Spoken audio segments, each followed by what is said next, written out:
Hey there, friendlies. Today's episode of Nashville Off the Record is coming to you live, as always, from Never Never Bar in Nashville, Tennessee, our local watering hole. Always a good hang here with the crew of creatives, either telling stories or making some, which is what this podcast is all about, storytelling by storytellers. Today's show is sponsored by Love Justice International. Folks, this is a nonprofit organization that is very dear to my heart. They fight human trafficking all over the world by intercepting victims while they're being transported, but before they've been exploited. To date, they've intercepted over 22,000 people in multiple countries around the globe, including girls like Alina. Alina was just trying to provide for her family when she heard of an amazing job opportunity away from her home in a small village in South Asia. But when she arrived, her phone was taken away. She was forced into a brothel with no means of escape. She never agreed to this. She doesn't want it.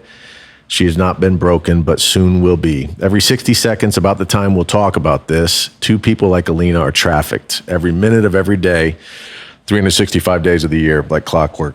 But what if someone was there to stop it before it ever happened? This is where Love Justice International comes in. They've strategically placed their teams in multiple countries around the world to intercept thousands of girls and boys just like Alina and prevent them from being trafficked into slavery.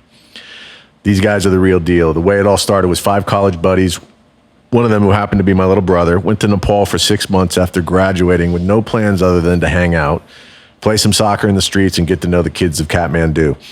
One of them ended up staying behind to start what is now Love Justice International.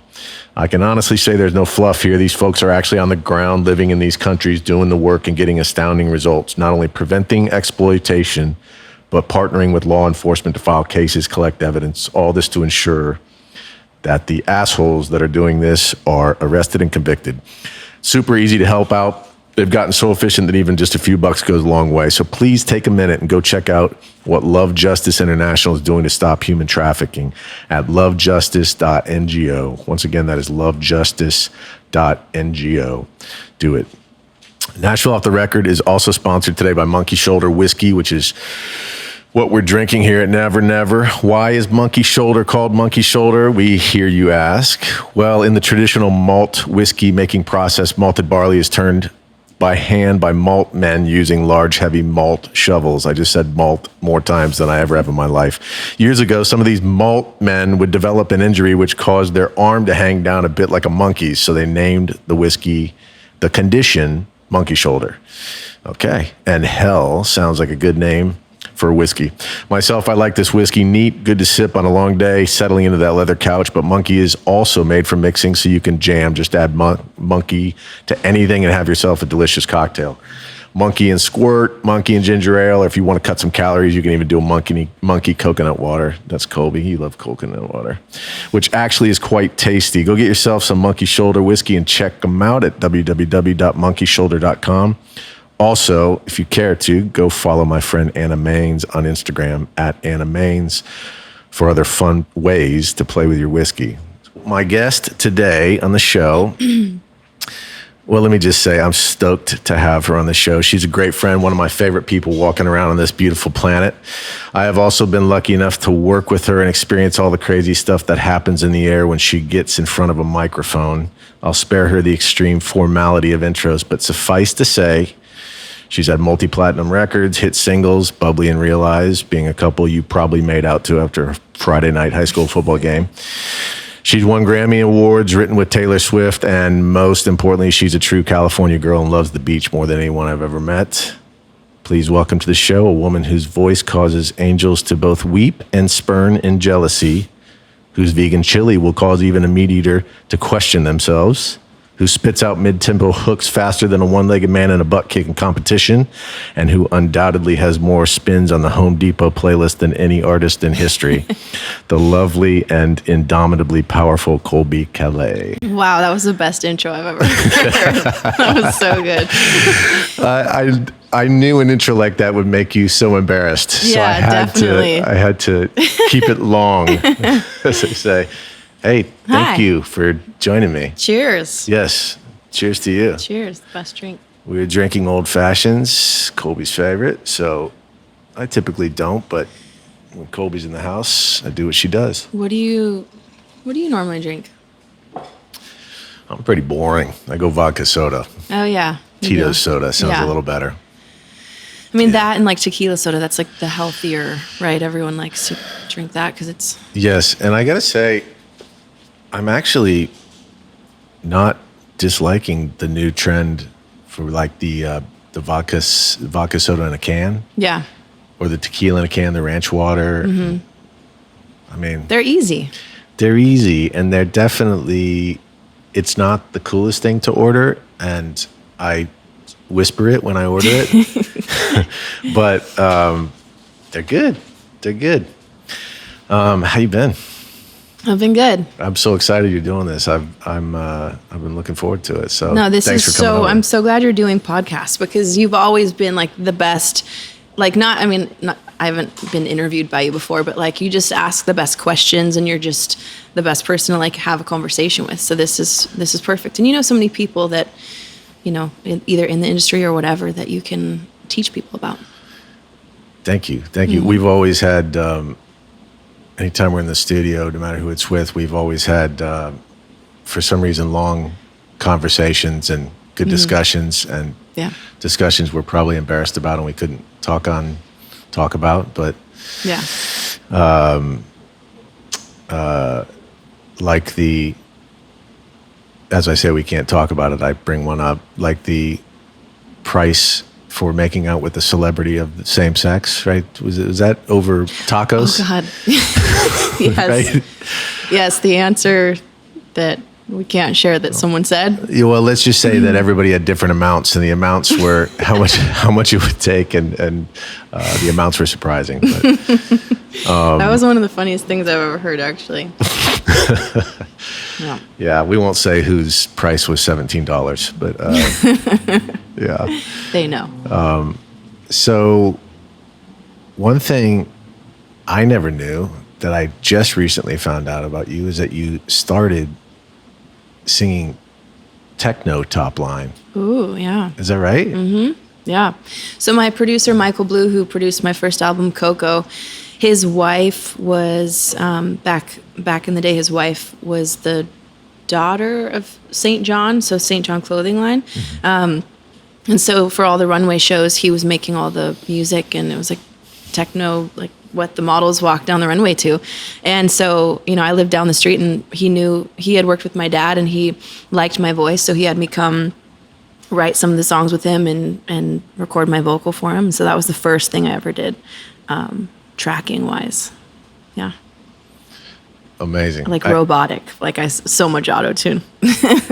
I can't believe you didn't lead with that when you walked in the studio. I mean, that would have just been the I'll play them to you someday. I'll have them released somehow. They're pretty good. Yeah? They're good. They're cool. Amazing. And how long before was that post Coco? I was probably 15. Yeah. Oh, okay, so it was Way, before you. yeah. That's how Michael met you? Yeah. Okay. Yeah, so Michael was in a band, actually, and that band was signed by my dad's record label.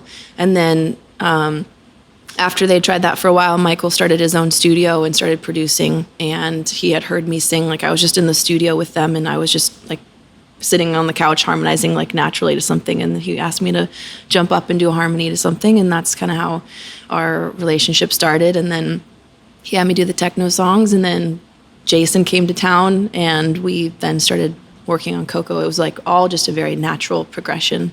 There was no planning to it. When you jumped up on the mic, did Michael, do you remember him having a look and looking over at your dad and being like, Ken, what the hell? Yeah. I mean, they had all said stuff for a long time about my voice. I didn't really know. Like, I loved singing and stuff, but I didn't really know what, I guess, you know, they're used to hearing singers and all that. And I guess that I had a natural ear for harmonizing so young. That was like one of the main things they said. Mm-hmm. Your dad, while we're here, so I remember when you guys walked in, it was probably a couple sessions in, and somebody mentioned something about your dad being Colbie Caillat, and I totally got starstruck at that point. I was like, oh my God. Yeah. That I didn't make the connection. What was it like growing up, aside from Colbie Caillat and her successful music career. What was it like growing up with your dad in the house, he produced and engineered arguably one of the greatest bands of all time and a couple of the greatest albums of all time. Yeah. What was that like? Were you in the thick of it, or did he keep it separate, or did you have people coming in and out of the house? Were you at the studio? What was it like? He was always doing music. He had a record label. I mean, my dad started so many different companies and businesses over my childhood. And of course, when he was doing Fleetwood Mac, I wasn't born yet. But he was still, friends with them and would work with them. And he had a console on our pool table in the living room in the house I grew up in Thousand Oaks, California. And so he was always, actually, my best friend Brianna, she always jokes around how, as you know, as a producer, like you repeat one part of a song like 1,000 times in like 5 minutes, and it drives people crazy. I never got annoyed by it, and I'm so used to it, but it would definitely drive people crazy hearing that in my house, that, my dad's mixing something down and you just keep listening to the same thing over and over. But my dad was, I was always going to the studio. I was always at the label, at their office, and watching them sign bands. And really my parents were the ones that taught me how the music industry works. And they knew that I wanted to be a singer. And so they helped give me all the tools that I needed to like form myself as an artist. And before I just wanted to sing. And then they were like, well, you should take vocal lessons. And one of my mom's best friends was a vocal teacher. So I just, she lived down the road, and I took vocal lessons as a teenager, and they put me in piano lessons and guitar. And my dad told me like what song structure was, and that it's really important to not just be a singer, but I could be a songwriter. But to be a songwriter, I should learn how to play an instrument. And so I was very lucky that they had that knowledge and I had the time, and that they took care of me in that way. That was my training. Did the vocal lessons help? They did. Really? I mean, yeah. I was 11, I did a school talent show. I sang super nasally. Like I could sing, but it was, I don't know. I think everyone, like, you have to form your voice and train it, and they definitely help for sure. I've always thought that, I've never really known, I'm not a singer, but I always thought that some people can, if they're not blessed with the gift of the instrument, they can take lessons all they want, and it never really helps. And then a lot of people have never taken a lesson in their life, and they just have this instrument that is God-given, and it's like, I think it's like little both. It's of course both. It's like anything. Some people are born with whatever talent it is, and then you have to also master your craft. So I mean, some athletes, some people are just naturally athletic, but also you have to train at whatever sport you're in, and to get to be the best at it. So you gotta have both. Right. So your dad or your mom, they never pressured you into, it just kind of happened? No, never pressured. It was never like, this is what you need to do. They just knew. They said, do something that you love to do every day as your career. And so like I would write down like that, and I wanted to be a photographer as well. So those were like the two things I'd write down that I wanted to do. If Colbie Caillat was not a multi-platinum artist, what would she be? Probably a photographer or interior decorator. Yeah. Or might still do both. What would you shoot if you were a photographer? That's a good question. I love like scenery. Like what I would specifically write down in school was like photographer in Africa. Like I would love to be out in nature and taking pictures of animals and the beautiful world that we live in. That just made me think of when I was a kid. Obviously, don't want to age myself here, but we did not couldn't just jump on the internet and go search for pictures of anything we wanted to. So National Geographic was such a big deal when I was a kid. I mean, who knows? Maybe I was just looking at it to see the breasts of, it was like an 11-year-old kid just looking for, God, can I see some breasts? But probably not. I'm sure I love the animals and I love it. But we would get a subscription to National Geographic. So we just have stacks of National Geographic at the house. Yeah. And after I was done searching for the breasts, I would go and I would look at all the pictures of the animals. And it's Which pretty do you incredible. Like better? I'm going to pass on that question. But yeah, I could see you being an amazing photographer. I've always felt that when you have artistic ability, it translates to any medium you'd like it to. So you have a great ear, you have a great eye, you have a great sense of taste, musicality. I think that awareness and that understanding of art, if you pick up the skill, Totally. I think it's so easy for someone like yourself or any creative to pick up a camera and instantly be better than most because Your eye for it. your eye. Yeah, absolutely. Yeah, I remember I played trumpet growing up, and then I set it down for years, for 15 years, and when I picked it back up 15 years later, I was actually a better trumpet player, even though I hadn't played for 15 years, just because my mind had developed, my parts had developed, and the music had developed. So, well, and that kind of goes with music theory, right? Like you can take it across the board. You can play every single instrument. Play. Also, don't you have perfect pitch? You can hear most of the time. So, but if I'm drunk, I'm off a half step. Yeah, that's how I feel about singing too. Would it be correct to characterize our past discussions as you were a nerd? Yeah. Growing up? Yeah, definitely. Yeah? Yeah. I mean, I didn't want to be pejorative with the nerd comment, but I wasn't at all popular. I was super shy, introverted, awkward. I didn't have that many friends besides my two best friends. And literally my friend Annalise, who we would hide out in the girls' locker room because we were in swimming and we did water polo and we're on the dive team too. But so that was our safe place, and we didn't want to go out at lunchtime where everyone was hanging in the courtyard or whatever it is. We just didn't want to be around people, and I would ditch school a lot, or I would ask to stay home. We were so dependent upon each other too that we would, if one of us didn't go to school, we'd let the other know, and our parents would let one of us stay home because we didn't want to be alone at school feeling so uncomfortable. Hey folks, I want to talk to you a little bit about the sponsor for our podcast, Love Justice International. Love Justice International is an organization very, very dear to my heart. Did you know that 40 million people, as we speak, are living in slavery as a result of human trafficking in our modern day society? Love Justice is an organization that actually attacks that trafficking, and they do it at its most strategic point while it's occurring, but most importantly, before the men, women, and children have been exploited. They're in 19 different countries, and in those 19 different countries, they've worked with authorities to arrest over 950 suspects and have prevented over 24,000 people from being trafficked.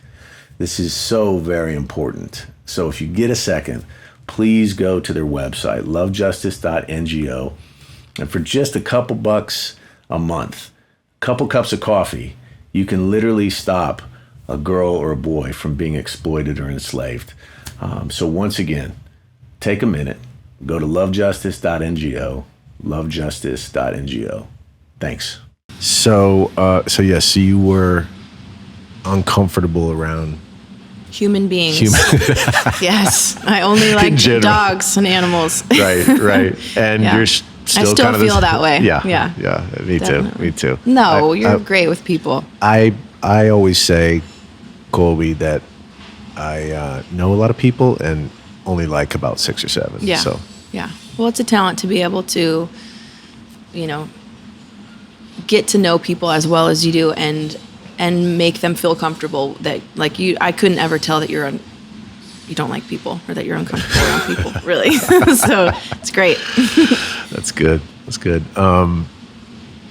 So we've established that you don't. So on the nerd not enjoying being around humans, would you want to talk about that first the story you told me about when you had one of your first TV appearances? Oh yeah. And you had tell me about that. Well, it happened many of my first few TV performances, but I was just so uncomfortable. I didn't want to be in front of the camera. I still don't necessarily enjoy this per se, but Thus the old-fashioned in front of you. And yeah. Yeah, and Johnny, keep that old-fashioned keep them rolling. Warm up. Yeah. But no, I didn't want any of that. I loved singing, and then I loved writing, and then what came with that is obviously being an entertainer and a performer. And I never felt like an entertainer. I just wanted to be in the studio. And I mean, literally my producer, Michael Blue, in the vocal booth, he put curtains in because I didn't want anyone to see me. Like, that's how much I just wanted to hide from the world. So now imagine having performed a few times live in my life, and because of MySpace and I got a record deal, I just got thrown into the spotlight. And so I had to learn as I went. And my learning was on national television. So it was the Today Show, and even Jay Leno, I think, like, right when the first, like, the cameras, like, I don't know, the song started and the cameras saw me, and my parents were like, I hope she can do this. Like, I hope she's actually gonna, I sang with my eyes closed. Yeah, but like, I think that they just thought I was just gonna stand there still and not do anything. And before most of them, I would cry. Like, before the Today Show, like, I actually had people like wiping tears like seconds before I started singing. So it was something that I hated, and it was like traumatic, which sounds so dramatic actually, because I had this amazing thing opportunity happen for my career, but it just wasn't natural for me. I've been so envious of most of my musician friends because they love it. They can't wait to be up on stage. They want to entertain, and people love entertainers. Like, that's such a great quality, and it's natural for them. So it's something I actually had to learn, and I've grown to love it and enjoy it, but it's still never like the first thing I want to do. Right. Yeah. It's so interesting because as an artist, you almost have to be a narcissist. You do. To be good at what you do. You have to like people looking at you. You have to want attention. And almost the more narcissistic you are, a la the James Browns of the world, the better you can be as an entertainer, because you're craving that attention. Yeah. You love eyes being on you, and you're just doing things to get eyes on you. So the fact that you have been killer at what you do in spite of the fact that you hate anybody looking at you. Like, when amazing. the spotlight's off me at my shows, I'm like, oh, great. Finally, this is my chance to like enjoy. Yeah. Spotlight comes back on. You got sweatpants on. Your hair's in a ponytail. Hey, you know, whatever works. Yeah, absolutely. So I love the fact that you've moved here to Nashville, or at least have a house here in Nashville and spend a lot of time in Nashville. I mean, for the most part, you're here, right? I've lived here 5 years. Yeah. So, what as a true California girl, what's been the difference about living here and having this as like the surroundings of, one, your life, but also your career?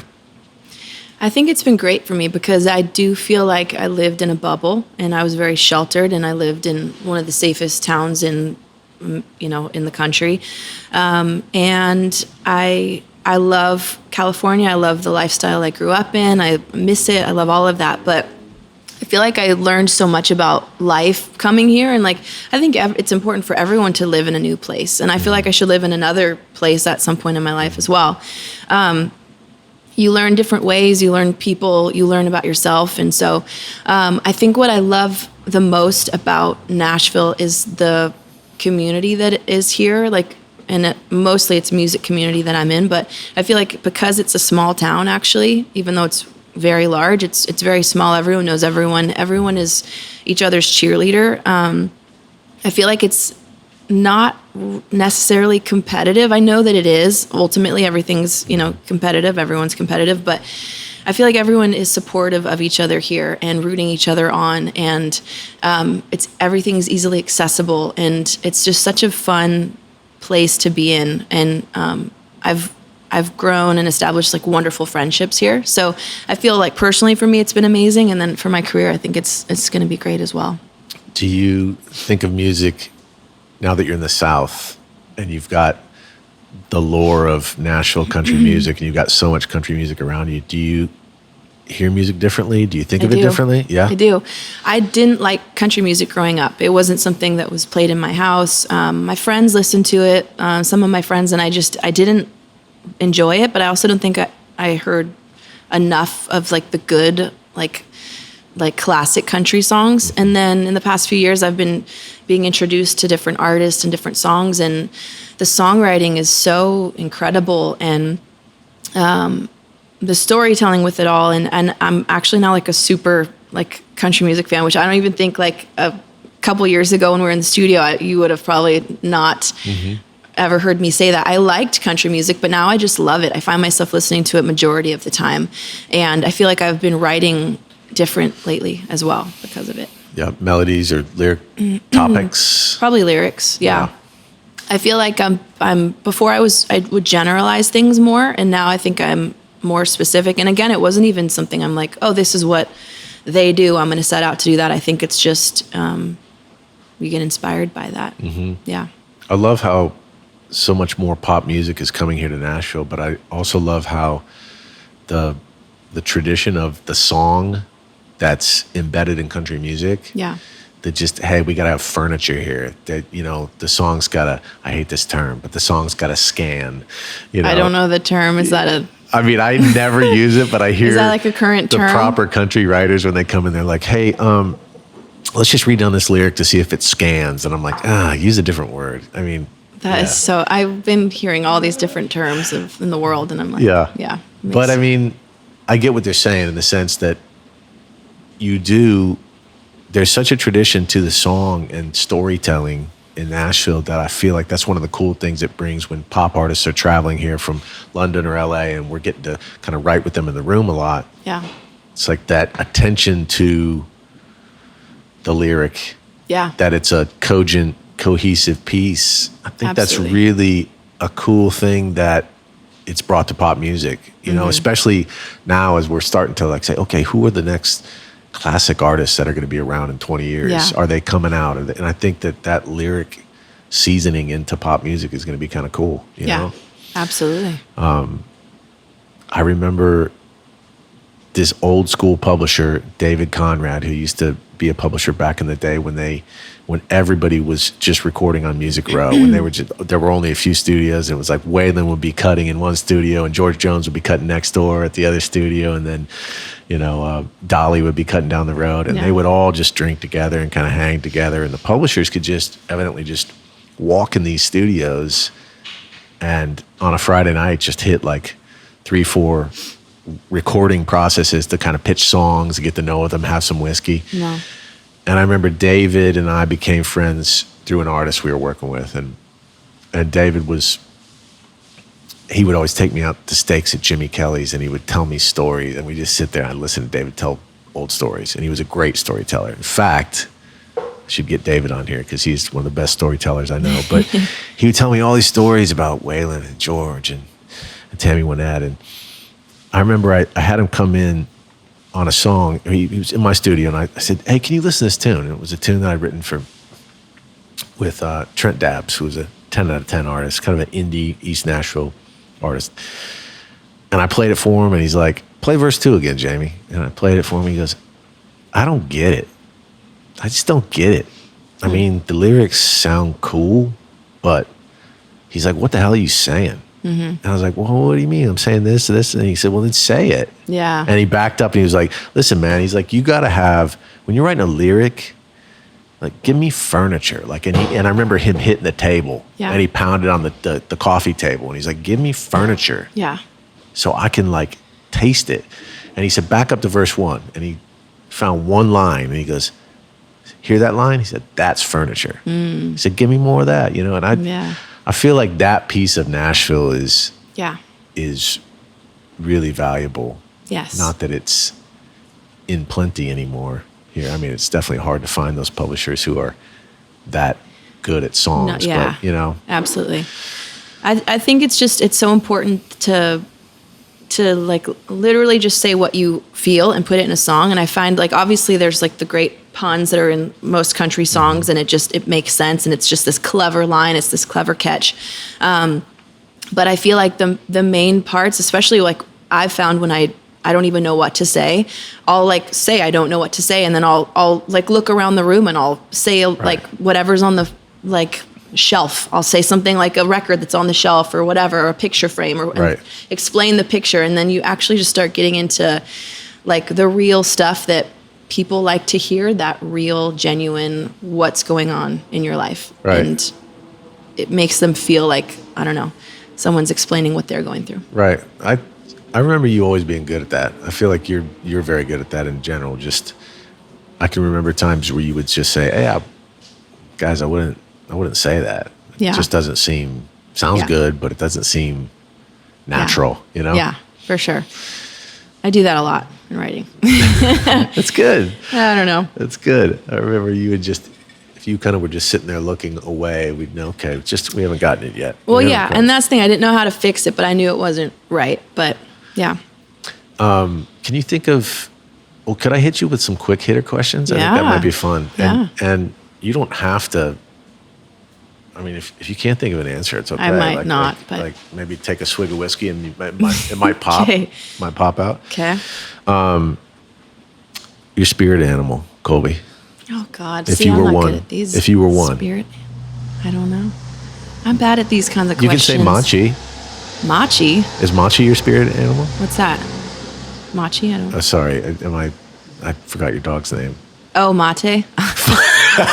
Mate. No, he's so grumpy. Machi, Mate, you know. Who I don't knows? know. I'm sorry. Pass. Okay, your dream job, you already said photographer, right? Yeah. Yeah. In what country? All of them? Yeah. Okay. I've answered every question for you right now. I like this. I'm asking I you. like it way better. I'm asking you a question than answering them. Let's see if you can answer them, and I'll say if you're correct or not. Okay, no, I don't like that idea. Okay, Okay. if you were a guest appearance on a TV series that you love, and if you could be the guest on this TV series, what would it be? What's the series? Friends. Oh, I love Friends. It's my favorite show. They're the funniest. but would they get you confused with Jennifer? You can't have a You guest never know. appearance. Yeah. She would never allow Look-alike. it. She wouldn't allow. There's no way she'd allow you That's to be on funny. it. She's like, oh shit, she's a prettier version of me. Oh gosh. Okay, how much money would I have to pay you, Colbie, to eat a dozen chicken wings right now? So I've actually dabbled in meat a little bit lately. Is that right? Yeah.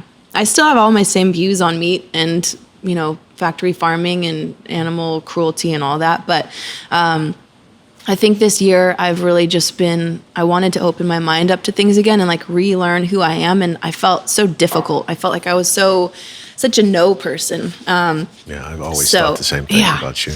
So I just wanted to go with the flow more. So I've definitely, I've actually always been a fan of chicken wings. I loved my mom's chicken wings, and it was something I didn't eat meat for about 12 years, I think. And so this year I have been eating a little bit. So I wouldn't have to pay you money. I mean, sure, you can pay, but no, you don't have to. You know, I was so glad that you said that because, as a matter of fact, Johnny, go ahead and bring the chicken wings in now. I actually ordered some chicken wings, and we're going to eat I'm them hungry, for the rest so that's great. that would be good, actually. If you could have lunch with one person in the world, living, who would it be? Besides Brie. I have lunch with her all the time. True. Wow, that's a hard one. I'm not good. I wish you would prepare me with these. I should have. Because then I can think about it. I'm not good on the spot. I should have. Can I answer that for you? Sure. Leonardo DiCaprio. I was going to say as a joke, but he's not who I would actually. Actually, Right. The thing is I do find him very attractive, and I think he's an amazing actor, but I love how his philanthropy, like he is such a. So you know what? Yes, I would have lunch with him and maybe a cocktail later, but.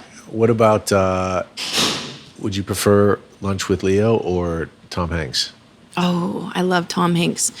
That's a tough one. I love Tom. I think Leonardo is so fascinating though, at like everything that he does, like for the world and all that. I'd be interested in asking him a bunch of questions. But yeah, Tom Hanks could come too.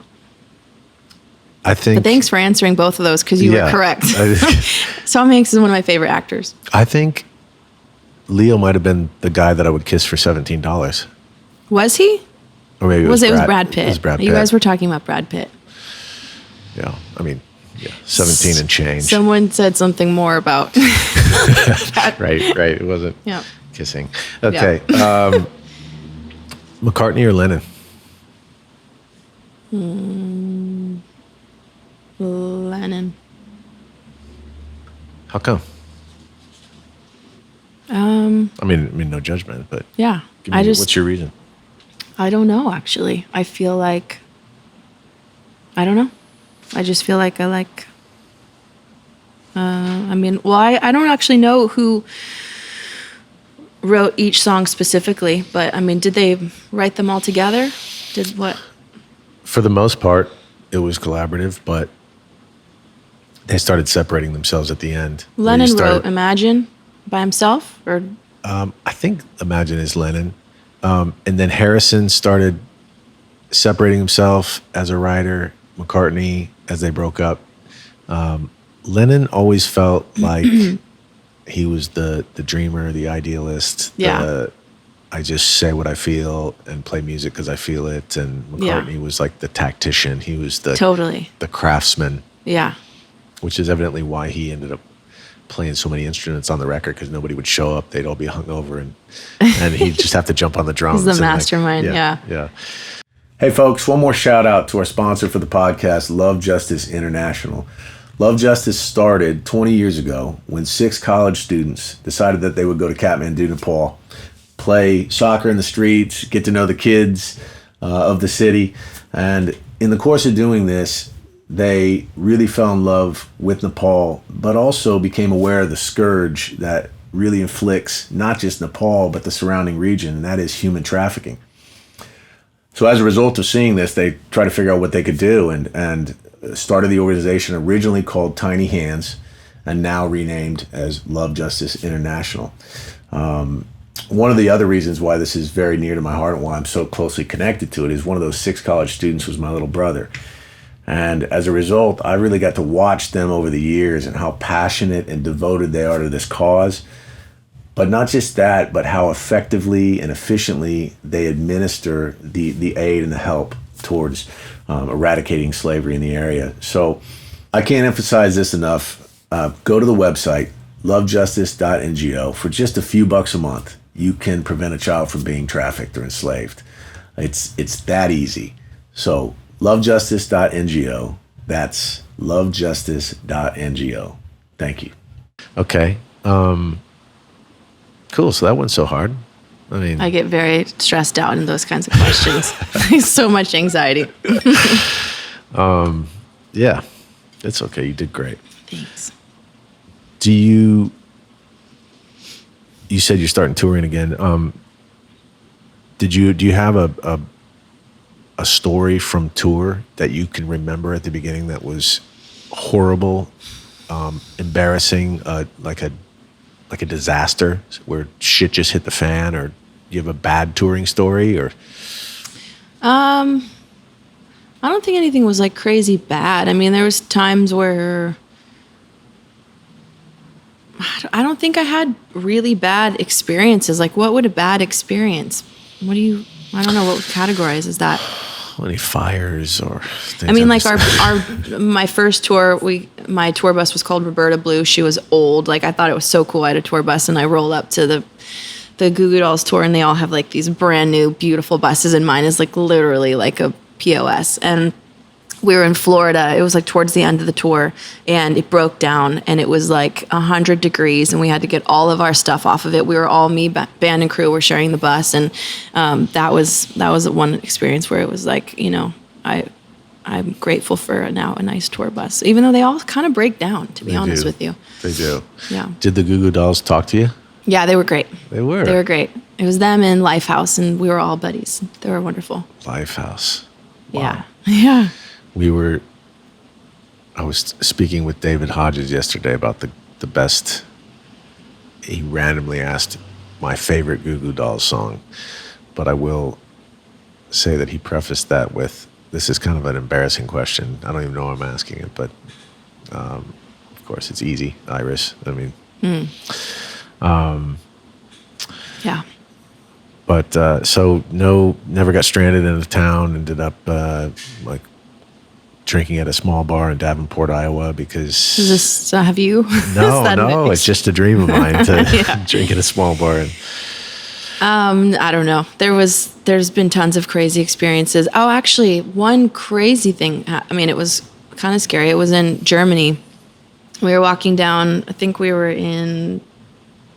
Where were we? In Hamburg or something like that. And it was I think they were prostitutes, and we weren't looking at them or doing anything, but I was taking a picture of my friends in a different direction, but I think they thought that I was like filming them or something. And so they came across and they tried to hit me over the head with a beer bottle, and my Justin and my friend and assistant Erica were there, and like they helped like push them away and stop it. But it was kind of scary, like on the streets in Germany, and like these crazy people, women, like tried to hit me over the head with a beer bottle. That's pretty cool. I mean, it was, yeah. I mean, it'd be cool if you actually got hit in the head by a prostitute in Hamburg, Germany. Well, I think the bottle, like, it did hit the ground. It shattered. I didn't get hit. Like, I didn't think I got hurt. But yeah, it was definitely, I could have if I didn't have backup.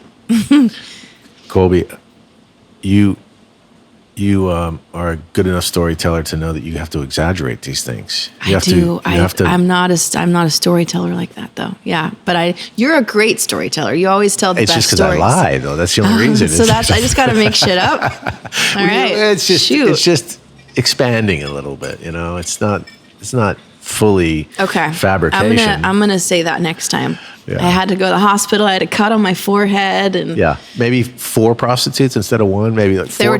There were 2. Okay, got ganged up on. Yeah. By a band of prostitutes. Okay. And they proceeded to break bottles over my head and. Okay, I like that. Maybe a hospital visit. Yeah. Cops came. They went to jail. Yeah. All that stuff. Okay. Yeah. I'll do that next time. Justin kicked the shit out of one of them. Which, that's about as fabricating as I can imagine. Oh, actually, Justin. No, he can fight for sure. Yeah. If you get him mad. Yeah. I mean, he grew up in Hawaii, so they fought a lot, actually. So, yeah, no, it's something he's comfortable with. That's right. He likes UFC. Yeah. Yeah. Well, I was going to talk to you about MySpace because it's crazy to think about how long ago that feels, given where social media's come. But you were kind of one of the first artists to exploit MySpace to get famous off MySpace, right? I mean, yeah, that's how my career started. So, actually my 15-year anniversary of my first album is next year, which is crazy. But so 16 years ago, one of my friends put my songs on MySpace, and I don't even know how it happened, honestly. As we know, social media stuff can just spread, but it was this wild thing that I had just these demos that at Michael's studio, I'd write a song, we'd record it like same day just for fun, quick demo. Even like the version of Bubbly that was up on MySpace, I had some lyrics wrong, like that weren't, I think I mumbled some parts or something. But my friend from high school put my songs up there, and people were adding my songs to their profile page. Like, you could change your wallpaper, you can have your top 8 friends, you could have music and a song playing. And so that kind of spread around the world, and that's why I got offered a record deal, and everything happened because of MySpace. Yeah. I wonder if you were the first. I wasn't the first, but there was Secondhand Serenade, who actually, I play here too. Tila Tequila, she was one that, like, we were all on the top unsigned artist charts. But so I was number 1 for a while. I don't remember the stats of how long it was, but so then because of that, I got a manager who's still my manager today, and we went to all the record labels in LA and to New York, and I chose which one I wanted, and it was just this bizarre, wild experience. Like, it's weird to think that indie music existed back then. It's almost like now music is music. Everybody's just fighting in the sea of social media until you get signed by a label. But even that is just usually a continuation of their career. But back then it was literally label or indie. Yeah. I was so lucky how it happened, because I wasn't like, I'm not an entertainer. Quit quoting your hit singles, Colbie. Oh, God. I forget. Subconsciously, you're just saying lucky 8 times. Just putting it out. She won a Grammy for that song. Jeez. Okay. No, but I think that I was such a lazy teenager, and I didn't want any of it bad enough. So I'm so lucky that all of it panned out the way that it did, because I wouldn't have been going to record labels on my own. I wouldn't Right. have been making multiple albums, I don't think. Maybe, but yeah. Right, because you were too comfortable. Way too comfortable. And I Chilling. don't mean to say that as like a arrogant. I literally was just, I didn't want it bad enough. I didn't want any of that bad enough. It was like a fun hobby. So I'm very grateful that it happened the way that it did for me. Do you ever look at artists today that are trying to break, the young artists, and see all that they have to do on social media and just think about all the work that is now? Or? I do. And I see people that, that we start labels and they want to sign new artists. And I hate that my first thought of that is like, I get exhausted for them at like the amount of work that comes to it. And again, it's because my experience was so draining and I didn't necessarily enjoy it. So for me, I'm like, why would anyone want to do that? I was, again, lucky that it happened the way that it did. My career was propelled by everyone around me, everything happening and falling in place. I didn't create any of it on my own. Like, honestly, it was like I had a wonderful team that saw something in me. So, but I see all the people working so hard for it. And I think that, I don't know, it's just crazy how stuff works out for some people and it doesn't. Yeah. I don't understand it. Well, no doubt. But to be fair, not that you would say this, well, I'll say it because you wouldn't say it and it'll probably even make you uncomfortable. But I have always felt that, yes, some people get breaks, some people don't. And sometimes, people that deserve it don't get the breaks that they need to get. Totally. But that said, there are some people who have gifts and instruments vocally where there's almost no chance that they wouldn't at some point be shown to the world by the nature of their talent. Like, your voice is kind of one of the, there's so many great singers. I work with so many great singers. They get up on the mic, and I'm so lucky to not really ever have any bad singers step up to the mic. It's just the nature of kind of this town, and we just have a ton of great singers. But I do remember the first time you stepped up to the mic, and I thought, okay, that's different because of your tone. And I just think that though different people get different breaks, I do think that if you are exceptional or have an extremely outlier gift, I think that the marble is going to rise to the top as where. Have you ever seen that trick? That the glass in a bunch of marbles in a mason jar? No, I don't think so. I remember my basketball coach doing this in the locker room one time. He sat there and he started talking to us, and he had a big old mason jar full of marbles, and he poured them in there, actually, and he poured the big marbles at the bottom, and then he poured a bunch of small marbles on the top. And then he started talking to us, and he's shaking it like a cocktail, right? Just while he's talking to us, he's shaking it. And then all of a sudden, after 5 minutes, he just stops and he goes, shows it to one of the guys, and he's like, hey, tell me what you see here. And the guy's like, I see marbles. He goes, are those the big marbles or the small marbles? And the kid was like, it's all the big marbles. And he goes, are there any small marbles on the top? I was like, no. And he picks all. He said, yeah. I said, when you shake it and you put it under pressure, the big marbles come to the top. Interesting. So, Colbie, the moral to that story is you're a big marble. Well, thank you. That's the sweetest thing anyone's ever said. Yeah. Jamie called me a big marble. I don't know how I feel about that, but Yeah, that's going to be the YouTube clip. Yeah. The caption's going to be, Jamie Kenney calls Colbie a big marble. great. I can see it so already. funny. So tell me now, you're in a cool place for your, I mean, you've just had all these changes happen in your life. You're in Nashville. What's ahead for your music stuff? I mean, talk to me about that creatively on the artist side. Yeah, so it's taken me a long time to want to do music again. I think, you know, when I was in my band Gone West, we worked so hard and we were writing every day, and there was so many people's opinions in play, and it was a wonderful experience, but it was also very draining. And I just felt like I didn't really want to do music anymore. I just didn't feel like I had the love for it. And I had, you know, everything happened. I had so many life changes the past, you know, year and a half, and so many. I feel like I'm learning myself again, and I feel like a new person. And I've actually never been happier. I feel really great. and I've been writing again. So it feels good to be writing, and I feel like I'm almost ready to put music out, but I'm not there yet. I still need to keep writing and see what more I have to say. Because right now it's kind of like a little bit more of like an album about the end of a lot of things, and in a positive way. I feel like there's always, people need that. People need to hear that there's good in the end of something, and new beginnings. But I'm rambling right now. I don't know. I'm writing, and I'm gonna probably release music next year. That's amazing. Did the kind of the whole COVID quarantine, the last year and a half, did that affect your music at all? Did it change the way you think about or what you write about, or thematically is it mostly just about, because it feels like the change in your life happened at a similar time as all this Everything stuff, right? changed.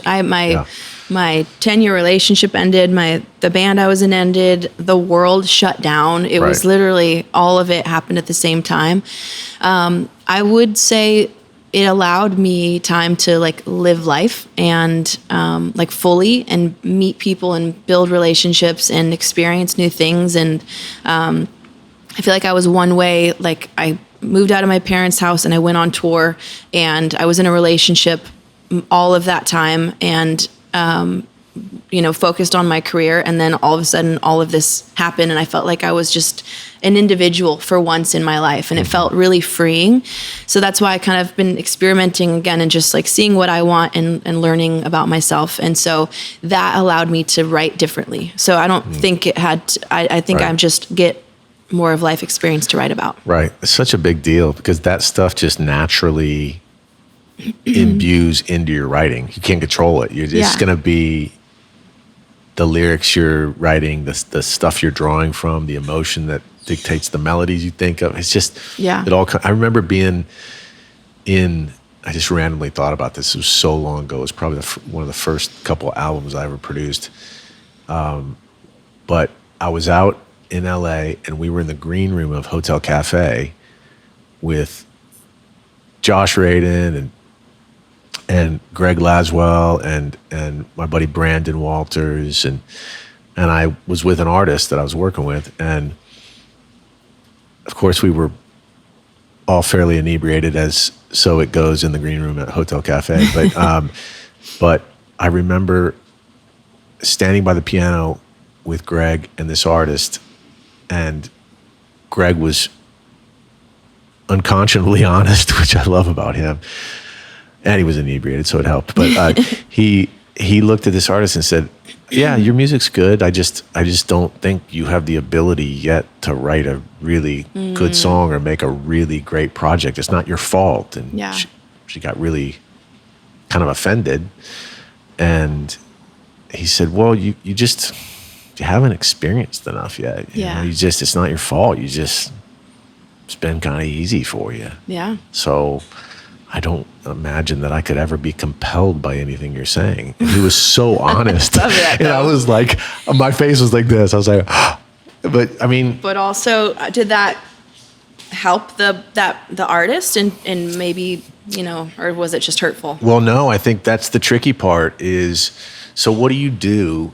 I mean, I went through this process as a early 20-year-old or in my early 20s, but do you go then intentionally mess your life up so that you can get experiences, or do you just go out and do more? And so for me, I kind of unfortunately went and intentionally messed some things up and just to mix it up and force myself to be uncomfortable for a lot of years and essentially broke down a lot of those things, and so it's tough. I do think that artist in particular and artists in general,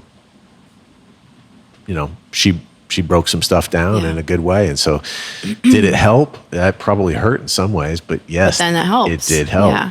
So I think honestly, like one of my main things with writing, I don't write a ton, and I didn't write, I think I waited like 7 months before, not like I intentionally waited. I had nothing I felt like I could write about, or everything seemed the same that I've written or it's been written.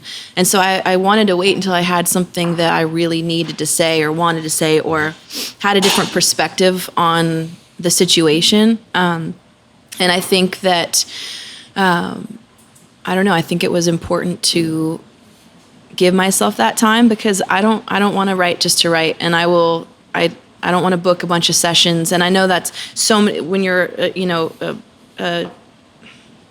a talented writer that is used to writing every day, and I know this town has so many artists that do that, and writers that write 2 songs a day, 7 days a week or 5 days a week, whatever it is. Nightmare. I don't know how. I think it's amazing, and there a lot of them I know are every song is great. I don't even know how it's possible to write that many songs. But for me, I don't want to write songs that are just waste or filler. And I think actually with Gone West a lot, we would write a song, and if it wasn't completely there, we would, instead of scrapping it, we'd go fix the parts that needed improvement, because you have a great verse or bridge or a chorus or something, whatever it may be. And I don't know, I don't think you should waste songs. I think there's so many songs in this city that are being wasted. Probably. Yeah, it's so true because of the sheer volume of how much there's just gets so written. much. Yeah. And again, I think so much of that is great because I love so much of the country music that's being written. But I know for me, it has to be about something I'm experiencing. Otherwise, I can't just write a filler line. It has to be like something that's going to be impactful. Yeah. And I feel like I just am a firm believer that the audience senses that authenticity when they know that you really believe. You were always really good at saying this, guys. I wouldn't say that. Yeah. You know, and I remember a lot of artists that I really respect have said that to me in the room, and I like it. Yeah. When you suggest a line and they're like, it sounds great, that's a cool line. Yeah. I wouldn't say that. Yeah. Or that's never happened to me, you know. And I think that the audience somehow, maybe I idealistically believe that the audience senses authenticity. You want to believe that, you know, that they can sense when you actually believe what you're saying and weed out the people who are just saying bullshit because they think it's a good line, you know? Yeah. Unless it's a fun song, and everyone loves a fun song. Yeah, exactly. Exactly. Hey, folks, thanks for listening. Once again, a big thank you to our sponsor for the podcast, Love Justice International. You can follow them on Instagram. It's at LoveJusticeINTL. Or you can go to their website, lovejustice.ngo, and consider donating. Once again, that is lovejustice.ngo, lovejustice.ngo. Thank you. Let's jump back to your next project. Okay. I feel like you, or artists in general, later in their career, meaning like you said you're 15 years past the release of Coco, right? Mm-hmm. So I feel like artists have this really cool opportunity later in their career when they've lived life, when they're not influenced so directly by that label who won't let you choose your own songs. And they're like, you know, all of a sudden you're an established artist and you can really dictate a work of art like you couldn't when you were 20. Totally. For multiple reasons. Yeah.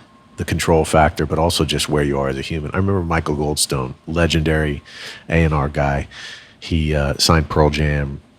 I remember walking on the street with Michael one time after dinner, and we're just chatting on the Lower East Side, just with a cup of coffee, and he looks down and it says Eddie Vedder on his phone. He goes, "Hey Jamie, can I get this just for a second?" And I was like, yes, you can get that. Yeah. And I remember him talking and being like, saying, I mean, man, I totally trust you, Eddie. I mean, it's hard for me to imagine ukulele on a whole record, but I mean, you know, like do what you feel, do what you feel. And then that album was so insane. Yeah.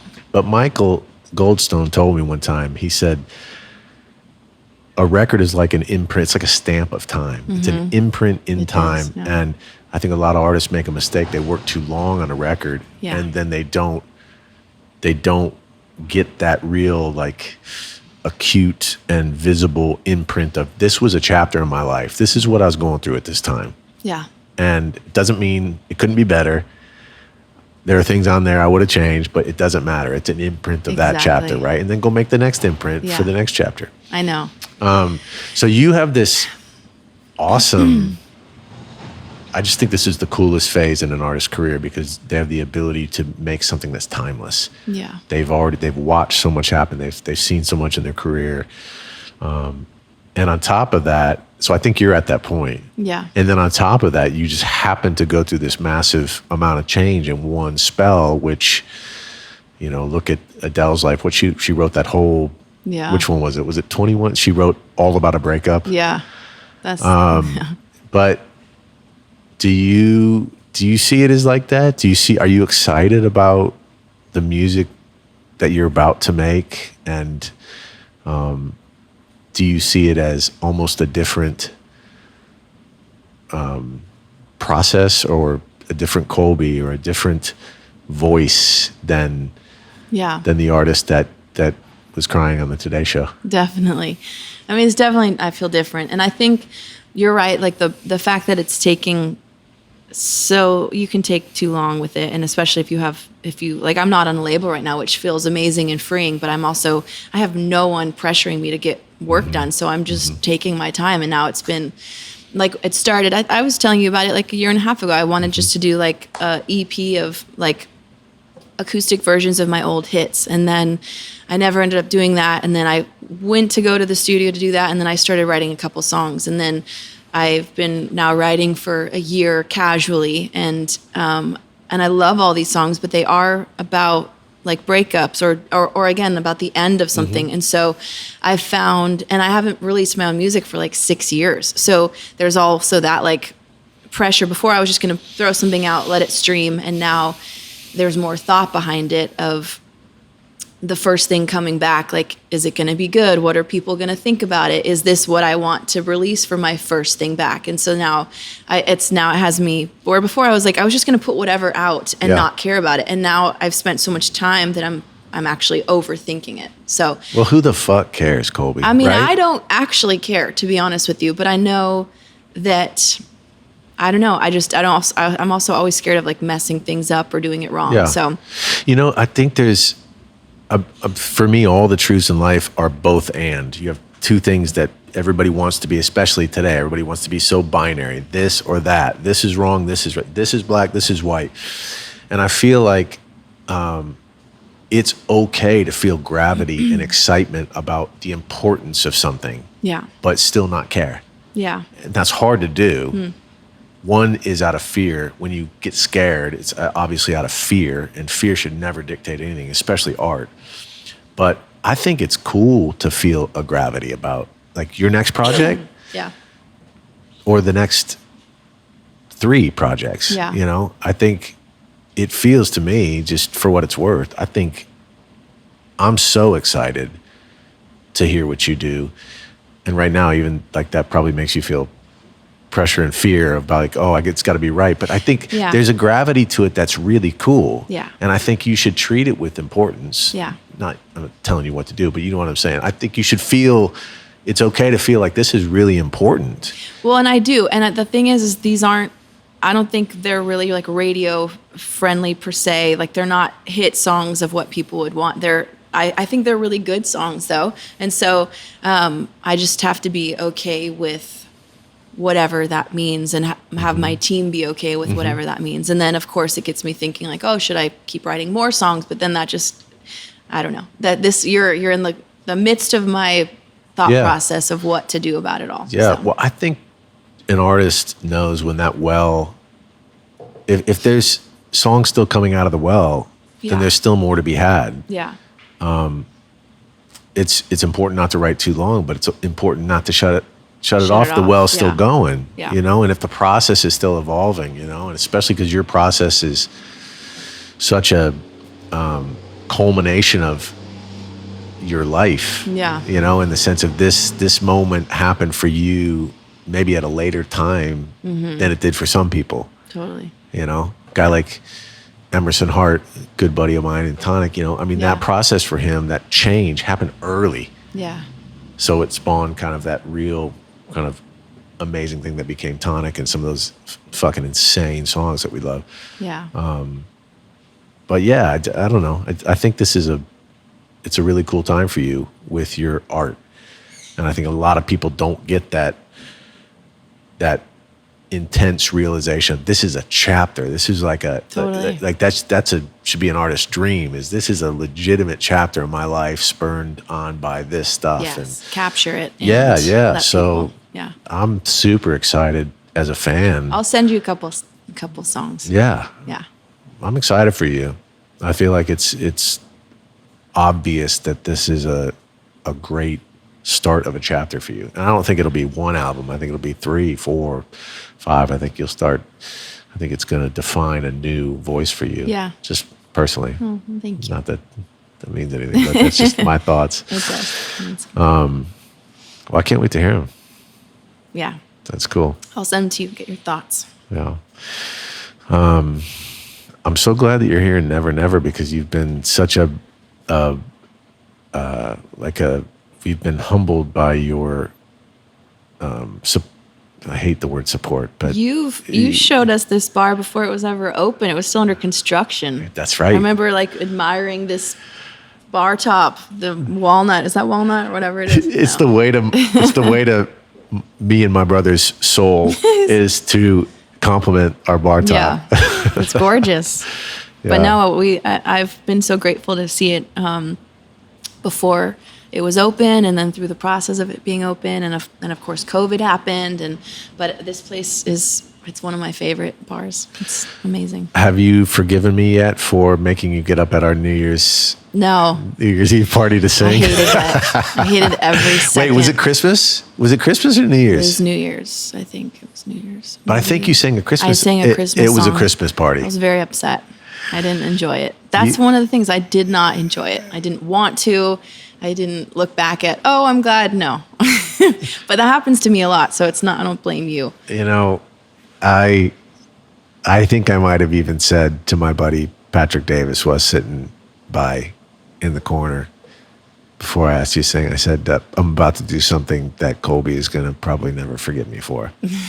I mean, I'll never hold a grudge like that, of course. But no, I don't. I wish I would enjoy something like that. But it was a wonderful party. New Year's, Christmas, whatever. Well, we went to 2. Well, no, I think I sang at I don't know. I'm getting It is so weird because I think you did sing a Christmas song. You sang Have Yourself a Merry Christmas, and I don't think you would have sung that on New Year's Eve, but maybe.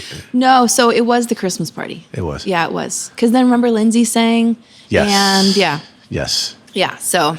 Our Christmas party that year was our New Year's Eve party, essentially. We didn't end up having a New Year's Eve party. No, you had a New Year's. I was here. Right after that? That New Year's, like two New Year's ago. Yeah. They're running together for me. I think everyone feels that way. During COVID, it just like, it was like the timeline just becomes confusing. But yeah. Yeah. And we've used it as so many excuses over the year. Over the past 2 years, I've been like, shit. I mean, I've really lost. It's COVID. It's our excuse for everything. Yeah. No, but we have loved that you've drank a lot of old fashions here. Appreciate that. A lot. Yeah. Yes. Yeah.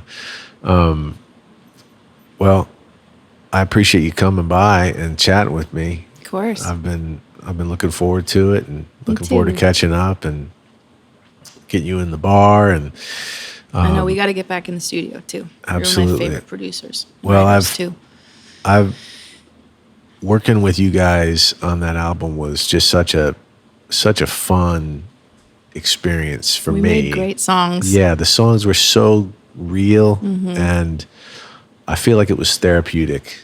Yeah. And so I love that I met you in that context, because obviously it was so fun to work with you as an artist, but just the kind of amalgamation of relationship with all of us and making this music that wasn't conscribed to this, we got to do it like this or like this. It felt like we made music you could drive to, and we were trying to make music that we would listen to. And we had fun doing it. Like, we had a great time in the studio. I mean, there was some ups and downs for sure, but... Well, there should be. Yeah. I remember talking to the legendary Patrick Clifford, and I think he was quoting the manager of AC/DC or something like, actually it might have been, and I'm not categorically putting these two together, but I think it might have been the manager of Zeppelin. And he was saying that if there's not a lot of blood and someone doesn't almost die in the making of an album, then it's probably not a very good record. Oh God. So we had some blood. I feel like we had some blood. Yeah. But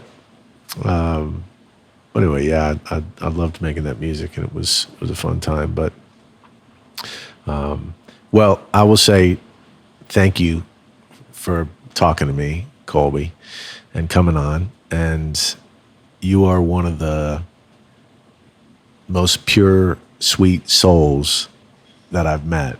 And I love the way you bring that to your music. Like we talked about before, narcissists are kind of, it's not their fault. It's just, that's the nature of an artist, is you have to like people looking at you. And I love that you're an outlier there. I love that you have found a way to do music and be the farthest thing from a narcissist. And that's hard to do. And I really appreciate that about you. So I'm excited for what's coming for you. Thank you. It's an amazing chapter musically, personally, but as we both believe about music, I think that music in its purest and best state should be an extension of what's happening with you personally. Yeah. And I think this is an amazing chapter for you personally, but it's also an amazing chapter as an extension for you as an artist. And I'm so excited to see what you do with that, and to be a fan of that, and to be a spectator. And, but I love what you do. Thank you for doing it the way that you do it. And thank you for having me on. This is fun. Absolutely. It was so fun. So, okay, folks, Colbie Caillat, that was it. Thanks for joining us. Thanks for listening. Talk to you next time. Bye.